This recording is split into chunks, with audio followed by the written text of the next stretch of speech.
Updates చూద్దాము. అసెంబ్లీలో టిడ్కో ఇళ్లపై చర్చలు. జగన్ పై ఎమ్మెల్యే విష్ణుకుమార్ రాజు తీవ్రంగా స్పందించారు. వైసీపీ హయాంలో కాంట్రాక్టర్లు తీవ్ర ఇబ్బందులు పడ్డారన్నారు. ప్రభుత్వం మారగానే జగన్ కాంట్రాక్టర్ల బిల్లులను చెల్లింపులను నిలిపివేశారన్నారు. జగన్ నిర్వాహకంతో 43 మంది కాంట్రాక్టర్లు ఆత్మహత్యలు చేసుకున్నారని సభలో చెప్పారు. జగన్కు రాజకీయ వ్యవహారాలపై అవగాహన లేకపోవడంతో కాంట్రాక్టర్లు సర్వనాశనమయ్యారన్నారు. జగన్ అసెంబ్లీకి ఎప్పుడు వస్తారా అని వెయిట్ చేస్తున్నట్లుగా విష్ణుకుమార్ రాజు చెప్పారు.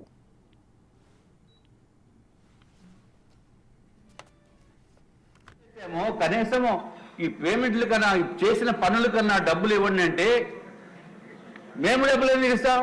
మీరు చంద్రబాబు నాయుడు గారు హయాంలో చేశారు, ఆయన్ని వెళ్ళి అడగండి అని చెప్పి ఎటకారంతో మాట్లాడిన మంత్రివర్యులు ఈసారి మాటలు గుర్తు చేసుకోవాల్సిన అవసరం ఉంది అధ్యక్ష.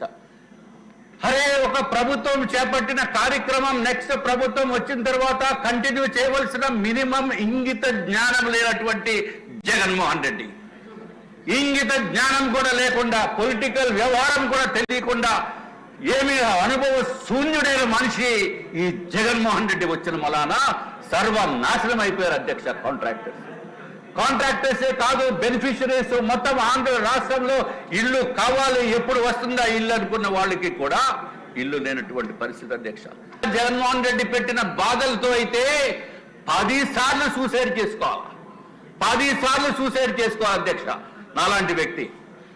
కానీ నాకు 5 సంవత్సరాలు 5 సార్లు హార్ట్ అటాక్ వచ్చిన బతికిన వ్యక్తిని నేను. నాకు గుండె ధైర్యం ఎక్కువ కాబట్టి నేను ఈరోజు ఇక్కడ అసెంబ్లీకి వచ్చి తమరి ద్వారా ఈ జగన్మోహన్ రెడ్డి ఎప్పుడు వస్తాడా అని వెయిట్ చేస్తున్నాను అధ్యక్ష. దయచేసి పిలిపించండి జగన్మోహన్ రెడ్డిని. జగన్మోహన్ రెడ్డిని పిలిపించవలసిన బాధ్యత మీద ఉంది అధ్యక్ష. 2014 నుంచి మేము 2014 నుంచి 19 వరకు ఆంధ్ర రాష్ట్రము స్వర్ణ యుగం జరిగింది అధ్యక్ష. 14 నుంచి 2014 నుంచి 19 వరకు స్వర్ణ యుగం అయితే 19 నుంచి 24 వరకు రాక్షస పరిపాలన జరిగింది అధ్యక్ష. రాక్షస పరిపాలనలో ప్రతి ఒక్కరూ సఫరర్స్ అయ్యారు అధ్యక్ష.